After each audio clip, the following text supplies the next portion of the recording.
नमस्कार. रात्रीच्या या विशेष महाराष्ट्र अनलिमिटेड या बातमीपत्रामध्ये आपल्या सगळ्यांचं स्वागत. मी प्रसाद काथे. पहिली बातमी चंद्रपुरातून आहे आणि अत्यंत धक्कादायक आहे. इथे एका शेतकऱ्याला त्याच्यावर असलेलं सावकारी कर्ज फेडण्यासाठी चक्क स्वतःची किडनी विकावी लागली आहे. शेतकऱ्यावर 1 लाख रुपयाचं कर्ज होतं, मात्र चक्रवाढ व्याजानं या 1 लाख रुपयाच्या कर्जाची वसुली करण्यासाठी सावकारानं 74 लाख वसूल केले असं सांगितलं जातं. पीडित शेतकऱ्याचं नाव शिवदास कुळे असं आहे. त्यानं किडनी 8 लाख रुपयांना विकलेली आहे. तसंच शेती, ट्रॅक्टर, 2 मोटरसायकल विकून त्यानं हे कर्ज फेडलंय. 1 लाखाच्या सावकारी कर्जाचा बोजा त्याच्यावर 74 लाख रुपयापर्यंत वाढला होता. अवैध सावकारीच्या अशा प्रकरणातून वारंवार हाच प्रश्न उपस्थित होतो की सरकार अशा अवैध सावकारांना चाप बसवणार आहे का?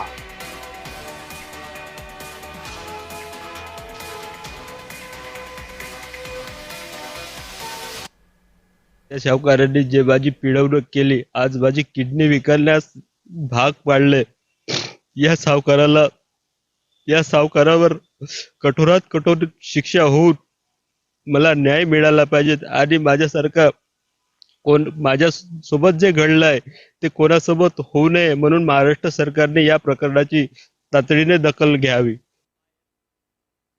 आपले प्रतिनिधी अनवर शेख या निमित्तानं जोडले आहेत. अनवर, खूपच धक्कादायक बातमी तुम्ही जय महाराष्ट्राच्या प्रेक्षकांपर्यंत आणली आहे. अवघा महाराष्ट्र या बातमीमुळे निश्चितच चकित आणि तितकाच संताप अनुभवतो आहे. शेतकऱ्याच्या 1 लाखाच्या कर्जापोटी 74 लाखाची वसुली होईपर्यंत व्यवस्था काय करत होती आणि तो शेतकरी एवढे पैसे द्यायला तयार झाला कसा? नक्कीच काते सर, जे धक्कादायक माहिती जय महाराष्ट्र माध्यमातून पूर्ण देशात आणि महाराष्ट्रात समोर येत आहे, हे खूप धक्कादायक बातमी आहे. रोशन सदाशिव कुळे जे आहे ते नागभीड तालुक्यातील रहिवासी आहे. त्याच्या गाई व्यवसायाचा धंदा होता. त्याच्यासाठी त्यांनी 2 जे अवैध सावकार आहेत त्यांच्याकडून 50-50 हजार रुपये कर्ज घेतला होता. 15 दिवसासाठी त्यांनी ते कर्ज घेतला होता. 15 दिवस पैसे नाही दिल्यानंतर त्याच्यावर प्रत्येकी 5 ते 10 हजार रुपयाचा त्याच्यावर रोजचा व्याज लावण्यात आला.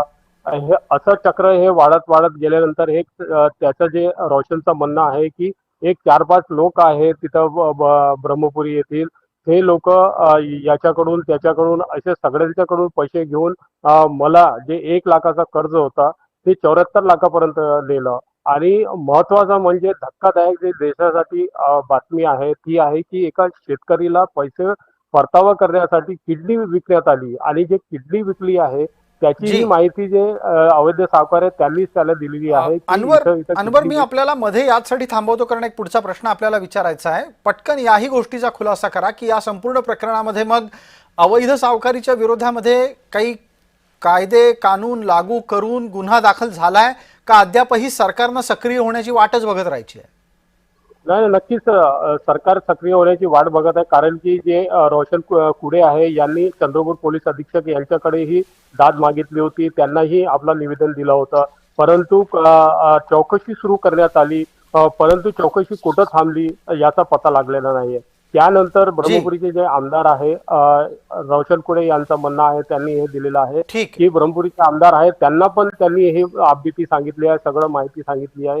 तेही चौकशी करण्यात आली. त्यानंतर ही बातमी समोर आलेली नाही आहे. दाब्याचा प्रयत्न केला जात आहे की काय आहे हे, असं त्यांचं म्हणणं आहे. आता जय महाराष्ट्र अनवर, तुम्ही खूप एक महत्वाची घटनाच केवळ समोर आणलेली नाही तर या निमित्तानं समाजातलं एक अत्यंत दुर्दैवी आणि तितकंच नकारात्मक वास्तव सुद्धा समोर आणलेलं आहे. तुम्ही या बातमीच्या पूर्णपणे पाठपुराव्याच्यासाठी सक्रिय रहा. या शेतकऱ्याला न्याय मिळवून देणं हे आपलं काम असेल. धन्यवाद तुमचे अमर.